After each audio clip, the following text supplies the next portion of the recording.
Richardson. I'm your host for this wonderful little conversation, kind of a little bit of a fireside chat. Special thanks to our friends at INGAGE, bringing you really important insights of, how to look at sales and sales training and how to cut and slice, your business a little bit differently to kind of take it to the next level. Today, I have a very special guest, a fellow that has been very accomplished and certainly been moved around the country in different products and services as it relates to, home and home improvement and remodeling. Dustin Rhoades is the sales manager with DreamStyle in the Southern California branch. And one of Dustin's, I think, real passions and insights and his ability to be able to, kind of accomplish really strong things is through his sales leadership or sales training. And I know under his watch, they've been able to grow, I think, the particular business down there pretty substantially. So, Dustin, welcome to our discussion today. Yeah, thank you, Mark. It's a pleasure to be here, and you come very well respected, so I appreciate the opportunity to speak with you. Well, one of the nice things in conversations like this, and being a little bit older, I usually can kind of leverage some of that gray hair and experience and add a little bit of color and certainly direct things. But let's dive in, Justin, and talk about kind of maybe a little bit from a kind of philosophical level first, and that is, the whole notion of training. And training is an investment. Training is something that, you need to be looking at, not just as kind of an expense like you would with some of the different elements in your business. How do you kind of process and think about the topic of training?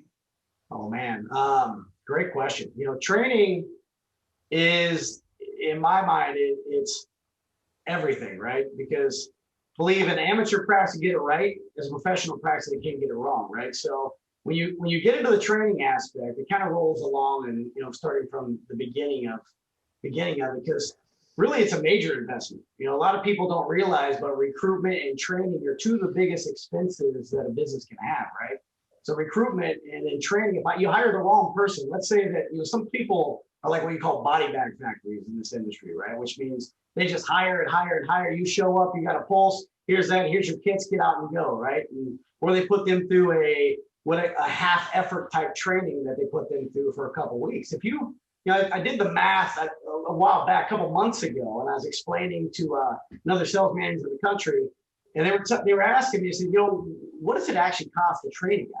And one of the things that I did an exercise with them I thought was pretty interesting, Mark. And what we did is, if you brought in somebody and you didn't give the resources and the proper training to bring them successful, say they came out of the gate and you were going to pay them out of training, and let's say they're making $500 a week, right? You train them for 4 weeks. A lot of people are looking at, well, that cost me $2,000 to train that person, right? Some companies might pay $1,000 a week for 4 weeks. That's kind of a lewd point. But whatever it is, a lot of people look at whatever that expense is, and they look at that as their actual cost of training. And the thing about it is I shared with my buddy that was based, I think, in Florida, actually. He goes, that just doesn't seem like it's some money, but most of it's a write-off. We can take care of those things on our end of it. We just got to get enough bodies here to cover the leads. And I was like, man, I said, you realize I think you're looking at the wrong set of lenses, bud. I said, because if you really think about it, what's your time of your training manager worth, right? Who is doing the training? Is it the GM? Is it the sales manager? Is it a training manager? You gotta calculate that into it. And then what about your missed opportunities? I mean, dude, if you take somebody that's like, you got a 30, like say that your office average, let's just take it on a low end. Let's say it's like $3,000 revenue per lead. That's your office average, right? I hope it's higher than that, like $4,000 plus, but let's say it's a $3,000 revenue per lead, right? And I got a guy basically that comes out of the gate and he's not doing too well because either he's lacking confidence, basically he doesn't know the process, or he's missing things that normally one of your senior reps would have got. You got to take that into account too. So if I take somebody that's like a $2,000 revenue per lead, let's say I give him 32 leads a month, right? And that's basically right around $64,000 of revenue, right? If I take somebody, again, one of my top performers, or a good performer, not a top performer, but a good performer, and they had a $4,000 revenue per lead, right? That's almost a $30,000 deficit that's cost your company in money, right? But let's face it, most people don't hold on to somebody for 30 days. They'll hold on to them and let them kind of crap the bed for up to 90 days. So really what you're looking at, your bare minimum expense for a bad hire is almost $200,000 plus at minimum that's costing your company, right? And let's face it, a bad closing percentage is as bad of a reference as a bad review online. So I think, and what we're also finding, I think, in this environment, and I think you probably, Dustin, see it as much as anybody, is that, I think that why you have to ask yourself also, why does someone leave a company? And oftentimes it's because they're not seeing success. And if they're not seeing success, it could have been because they weren't properly trained. Do you have an example of that you think is relevant? Yeah, 100%. I mean, just, even taking over this branch, I've taken over many. And I think coming into it, confidence comes from doing, right? I think that's one of those things. Confidence comes from doing. And, when you look at basically people that are ill-trained, like, it's like anything. Like I put together a training program here to make sure that when they come out of the gate, there's no excuses, right? But I've been part of organizations or done some consulting where you walk into it and the training is marginal, right? It's done from a third-party perspective of a rep that used to do well, or it's an outdated training program that they used from 20 years ago, right? Or something like that doesn't go. Now, don't get me wrong, I worked for Paysetter Corporation back in the day, and we really focused heavily on the sales training. But a lot of people, when they come out, if they don't sell within their first couple deals, or at least their first week, they start questioning themselves, can I do this? Do I have this? And then suddenly they're in a turmoil, right? They start acting from a position of need, right? And you and I both know, Mark, from being in the industry a while, if you need to make a paycheck, it's really freaking hard to make a paycheck, right? So one of the things about it is, the confidence coming out of that is really within the first 30 days is a big deal. And I think, to speak to that, what benchmarks, right? Whether it's 30 days, 90 days, 6 months, it's important to have those pressure releases for your people, because again, coming out of the gate is such a crucial point, right? And it's not something let's Dustin drill into training as a regiment just for a minute here. And it's like a lot of things. There's great training and there's bad training. There's training that's the right pace and cadence, and there's training that's too fast or too slow. What, based on the kind of products and services that we see in home improvement, whether they're windows or whether they're bath, shower type systems, whatever, talk to us a little bit about, what is the right structure to a training? Yeah, I love it. So we have, I read, when I first came here, first thing I did is I wrote out a structured 2-week training process, right? And, sometimes depending on the level of product, like we use Infinity from RV products right on our window line. So I will add an extra week in there because I know that's not enough time to basically really soak it in, right? And I don't want them practicing on our customers. So, I think the training really, they've got to do a walk of life. I think training really set, if I take the end result of my business, right? And I love this term, reverse engineer my basic process. So during training, if I reverse engineer any problems, let's say, some of the biggest problems in reps during training might be paperwork issues, right? So I have them sit down with basically the person that does the paperwork and have them roll through what it's like to receive paperwork from representatives and the challenges on the daily struggle. Is ride with the project managers, right? The people that go out there and do a secondary measurement on the projects. And they're the ones that are responsible for putting the right details in place to get ordered so we're profitable as a business, right? So having them ride with the day in the life of that, and then also have them go out, put their tool belt on, and then have them work with an installation crew so they see the light through their eyes too, so they can see as a representative what kind of headache that they can create if they don't do their job correctly, right? And that's on top of learning our skills and processes that we learn throughout it. I believe wholeheartedly, Mark, you can manage a process in the system. You cannot manage chaos. And if you have a chaotic training program, no matter what you do, you're not going to be successful. Well, one of your comments that you made, maybe you can expand on, is the whole theme of practice. And I know is one that, you know, speaks to a lot of remodeling groups and really focuses. And you know, if you look at any sport, you know, you have game time and then you have practice. And oftentimes practice, you know, is 90% of your time and 10% is actually in the game itself. However, in home improvement, home remodeling, I think with a lot of companies, you know, it's almost always practicing on the client. Talk to us a little bit about, you know, what is the great practice, especially, Dustin, as it relates to practicing, let's say, the company story. Got it. Okay. It's great. So what I would say is, number one, you know, your representatives have to do it. I believe wholeheartedly I'll talk about that in a minute, but every Monday we get 28 of us together, right? And we got 28 in we got different segments of the area, some in Arizona, some in here. So really it can get tricky when you're playing around, but when you're basically doing the training, but you know, that group role play, or basically getting your role play together and making sure again that we standpoint. So first off, in a company story, right? So number one, you got to ask yourself, in that customer's eyes, right? In order to sell John Brown what John Brown buys, I must first see John Brown through John Brown's eyes, right? So I got to make sure that I see it through prospective customer. Why am what I'm getting ready to share, why would that be relevant to my customer's need, right? Because if they don't need my services, well, why would they want to hear about my company, right? So too many people go out and they just want to blabber about how good their company is and how much accolades and all these things they want. I don't think most customers really care about that. I think they really care of how is your company relevant to my need and situation in the house, and reverse engineer that. So the things you talk about in your company presentation really are relevant, and they feel like the product, the basic presentation was designed to speak right to that client. And I think when you role play with your group, if you role play doing it right, if you and basically rather than allow them to do it wrong, I think they need to be cut off, right? I think if somebody's not going down that right transition in role play in the office, right? Because role play should be harder than real life. In my opinion, if role play is not harder than real life, then you're missing something in your program that's allowing you to make those same mistakes inside the home. And so let's take, Dustin, elements of the story or the presentation. What might be a good example, let's say, of something that, you know, you really want to make sure that you're practicing of the actual presentation that you're going over with the client? Okay, so multiple things, right?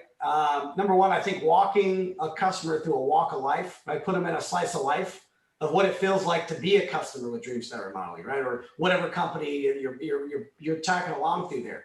Because again, if they know what it feels like, and then the steps of communication down the process, and not to mention where your ownership or where your company standpoints, right? Your values, you know, basically how you difference compared to others in the industry and why those differences are important to them, I think is a big deal. So when you take basically like even a factory wheel, right? Where you got a manufacturer, wholesale distributor, you know, too many people bank on the term of warranty. They talk about warranty as their save all, right? Well, a lot of people don't realize that a warranty is not designed for basically the consumer. It's designed to protect the manufacturer, right? And so when you get into that, the company that's standing behind it's installing that really are the people that hold their warranty state, right? So how important is it when you go and how many numbers would you want to call if there's a problem, right? So you gotta really label down to that customer. And the whole deal is how do you make yourself the no-brainer, right? So I tell my team all the time, after we're done with basically the company presentation, the trust commitment, right? If we're done with the trust commitment, they're 100% confident, trusting, you know, DreamStar Remodeling or whatever it is. How do they make sure that you made yourself the no-brainer at the end of it? How did we remove the competition out and make them only focus on you? And what did you do to build confidence, trust, and credibility, right? And then why would they want to trust you with that project? So I think, you know, gauging those things in a high level conversation, I think are super important, right? You know, I base myself. And I think you hit on a key thing, Dustin, is that, you know, the more that you can make the decision to move forward, kind of a non-event. It's the natural next step is to move forward. And the best way to control that, I think, is through a presentation. How about the elements that are related to the analytics and the metrics? I know with the INGAGE tool, you have the ability as a leader or manager, when you've got 10, 20, 30 different people out there doing it, you have the ability to kind of monitor the analytics. Give us some insights of how, from a sales leadership point of view, that might be helpful. Love it. Another great question, man. It's full of these good questions, aren't you, Mark? So the nature of the beast is, in my opinion, just like I said back on my wall, elephants don't bite, mosquitoes do, right? Sometimes you might be focused on the big activities when you need to get in the minute, right? And sometimes the minute, just reference, right? I'll give you an example that just happened the other day. Have a female representative that's on our bath division, right? And I've developed 2 different presentations in our basically INGAGE, right? And one of the other beautiful things about INGAGE, I'll talk about in a minute, but on this specific reason, right? We have two different presentations inside of it, right? One is for our higher end product, and one is for basically our more cost advantageous product, right? So what I noticed is 2 months ago, she was clocking it dead. She was like 65, 67% close for the month, right? Revenue per lead over $8,000. All her metrics were in there. Average sale was at like 14.5, right? Just on wet area. So we're moving along. She was averaging out very well, right? Almost to where she was the model for the month, right? Every month we give what we call a Top Gun Award. She didn't make it, but she was right there at it, right? And what I noticed is the very next month, she basically, her production went down. Still wasn't bad. It was like right around the 55% mark. And the next month, this last month, it was literally in the 20s. And I was like, wow, what happened, right? So what I did before we were able to get in the car, and I believe there's times where you have to get in the car to figure out what's going on. Before I did it, I jumped on my INGAGE analytics page, and I was able to look and see what percentage that she was using each basic presentation. So it allowed me to sit there and realize that where before 70% of the time she was gauging toward the upscale product, and 30% of the time she was on the other, it had completely flip-flopped. Wow. So when I sat down and talked to her, because only that, you could talk about page views and all the other different things in there. You can really gauge on how much time somebody's spending on certain pages. So it allows you to really get that test analytics and gauges, so you can make an educated consumer. You can make yourself educated as a customer, or not a customer, but a basically manager. So when you speak to your people, you're speaking from a sense of education, not a sense of, I think you're doing this, I feel you're doing this. No, I know it. That's the analytics, and knowing is part of the battle, right? So when I sat down with her and went over it, I asked, I said, why did you start doing that? She goes, I had this one customer that got into my melon. They told me I was too expensive and I was ridiculous, and made me feel bad about what I was pricing out. So therefore, I felt like if I went at the lower end product line, then it would make my job easier. I said, well, what's it done? It was done completely the opposite.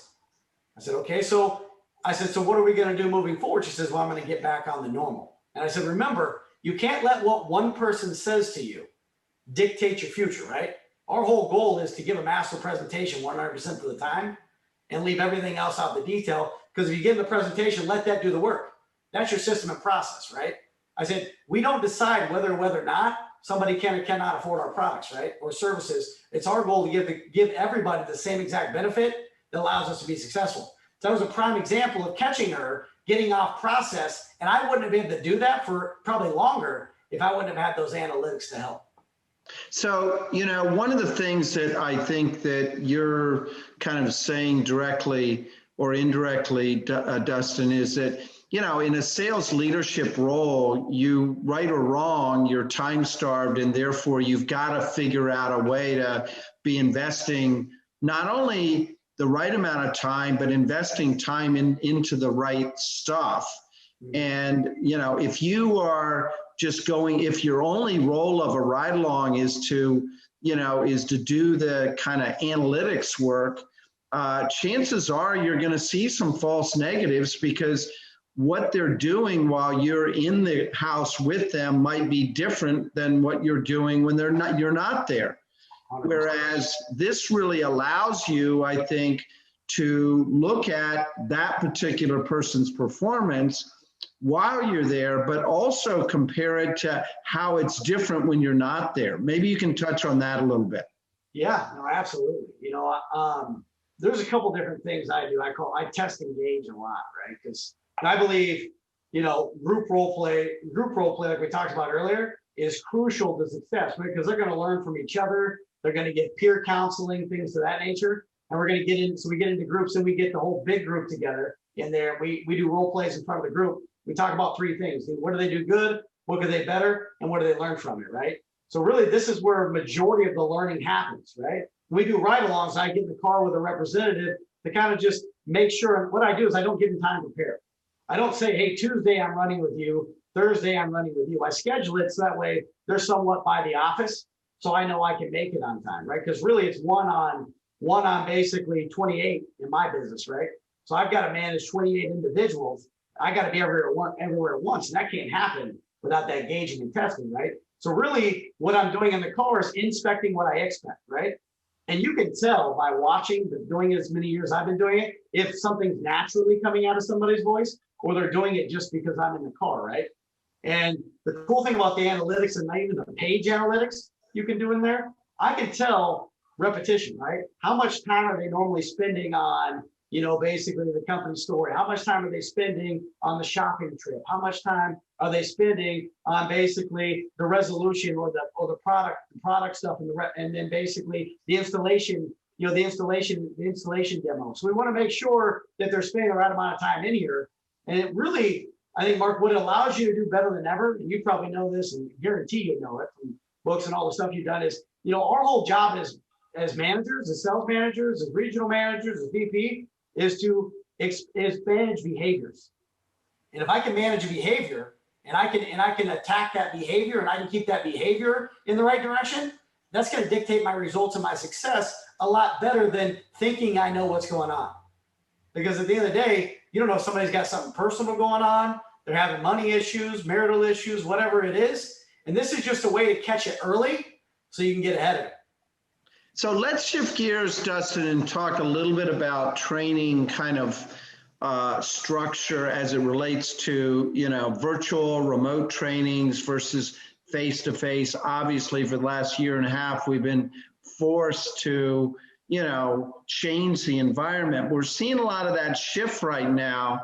How about the whole issue of leveraging technologies, certainly ones like this, to be able to do effective training? What have been your lessons learned or insights? Oh, yeah, COVID forced us all to step out of our show, right? We're so used to bringing everybody into an office. We're jumping them on maybe a conference call, and then basically, using your old PowerPoints to come through. Nowadays, one of the cool things, talking about the training aspect, is when we're looking at basically like tools like INGAGE, right? And Zoom has become pretty much a standard operating procedure now, right? I've had to create, because I have people in like Western Arizona, I got people in Orange County, I got people all over, and I share some of my trainings even with people in Florida and Texas and some of the places I know as well. So I've had to go on and create my YouTube channel, right? So I've got that I've actually possessed in there that I use for my group, right? So at any one given time with technology, they can go on. I'm like, hey, I want you to listen to the Price Shopper Close, right? Or go on to here and listen to the Price Shopper Close, right? Come on to here, and I want you to hear I never make snap decisions, right? Come on to here, and I want you to work on resolution. I want you to listen to mindset. I want you to listen to elephants don't bite, mosquitoes do. I want, so you can really send videos out to people now and help them when they're in the car. And when it comes time for training, right, I believe every Monday I do an all-in training, right? So everybody has to attend via Zoom, right? And in that via Zoom, I can put my INGAGE presentation I build for my Monday morning meetings. I try to make Monday morning meetings like an event. Like if I was going to go pay to go to the Qualified Remodeler, or I was going to go pay to go to the basically, Pro Remodeler series, or I was going to go to literally a event where somebody's doing a public speaking event, right? I set up every Monday to be one of those events, right? Because if training isn't fun, nobody wants to go. If it's the same boring stuff like a lot of people do, which is just numbers, nobody wants to go to a meeting and just listen to somebody spout numbers and tell you how good or horrible you are, right? Well, what's affecting those numbers, and what are you doing to train that out of your business, right? That's really the set. And then, basically Wednesdays I do always what we call a bath training, and Thursdays we do a window training, because I feel like on Monday everybody's leaving the meeting pumped up, motivated, and ready to kill it, right? And then basically Tuesday happens, and they might have getting beat a little bit. So Wednesday is what I call a good big pick-me-up. It's my inertia, right? It's basically popping, keeping objects at rest, objects at rest stay at rest, objects in motion stay in motion. So by touching them on Wednesday and giving more product-specific training, and then having another chance to touch them or get them involved, the same way on basically my Zoom, and also on that, and those recordings I send out to the whole group when they're done, or if they're good enough, I'll put them up on the YouTube channel if requested by the team, right? So we do that same thing on Thursday, and that generally gives me the momentum I need to get through the weekend and get back to Monday. So I think, momentum, Big Mo, as they call it, is one of those things. If you keep that in your business and you keep it on your sales team, is a great way to keep that traction moving forward. Yeah, it's interesting how you have kind of mapped out your week to be a metaphor I oftentimes talk about, and that is, it's great to have a big splash, but it's really, you learn in the ripples. It's how do you keep the splash or the ripples going? And what's interesting is you've created a structure to keep the ripples going, and then related to that is that you've got the right tools to be able to have the right analytics. So, in summary, Dustin, if you had to, given the fact that you've kind of, devoted your life, your vocation to, helping others and guiding in this kind of sales dynamic, what do you think are some of the keys to success? I mean, keys to success to all the other, sales trainers out there, sales managers out there. If you had to boil it down to, one or two things that you wanted to leave them with, what might it be? Oh, wow. That's a big ocean. That's a big ocean to pick from. Man. All right. So anyways, I think real quick, one of the sayings I love, and actually operations manager brought it up, and I end up putting a picture on my wall of it's a boat in the middle of the ocean, right? I think we're all in the same storm, but we're all seeing it from different boats, right? There's a metaphor for you to think about, right? So we're all in the same storm, but we're all in different boats. So you think about what that means is, right, everybody's going through something similar to yourself. It doesn't matter if I'm on the East Coast, New York, doesn't matter if I'm in the Midwest in St. Louis, doesn't matter if I'm over here in San Diego or LA or Sacramento, whatever it might be, is we're all dealing with the same problems, right? Customer challenges, they don't stop. They're pretty much the same across the country that I've noticed, right? And so the same objections walk through. But the biggest thing you got to really pay attention to, in my opinion, in your business is number one, are you consistent, fair, and defendable, right? Is what you do in your training, in your business, is it consistent, fair, and defendable? And then number two is basically, are you paying attention to your condition and environments, right? Are you paying attention to your condition and environment and how it's different in your market compared to other markets? I sometimes poke fun because I watch advertisers advertise, even here in San Diego, where they'll put bricks on the front of their advertisement, right? So I'm like, well, there's no brick in San Diego, right? It's completely different. If you're in the Midwest or East Coast, you can get away with brick all day long, right? It's like having somebody tell you there's vinyl siding all over San Diego. It doesn't exist, right? So when you look at things like that, I've got to pay attention when I walk into a market or I'm paying attention to the evolution. What's the current condition environment that I'm dealing with? And how do I navigate through that storm that's going to allow me to stay afloat, right? Basically, so you look at it, we're only as good as our technology, really. I hate to tell you this, but I always tell my sales team, you're one bad month, you're basically one bad year from being replaced by a computer, being replaced by artificial intelligence, right? So it's our job to make sure we're keeping our end on high so we don't have the ability to be replaced. So that human factor. Great advice. I want to thank you, Dustin, for taking the time and kind of sharing some of these insights. And I love some of the imagery and the metaphors and analogies that you've shared. So thanks for joining me today. Hey, thank you so much, Mark. It's been a pleasure, bud. Okay, take care. All right, thanks.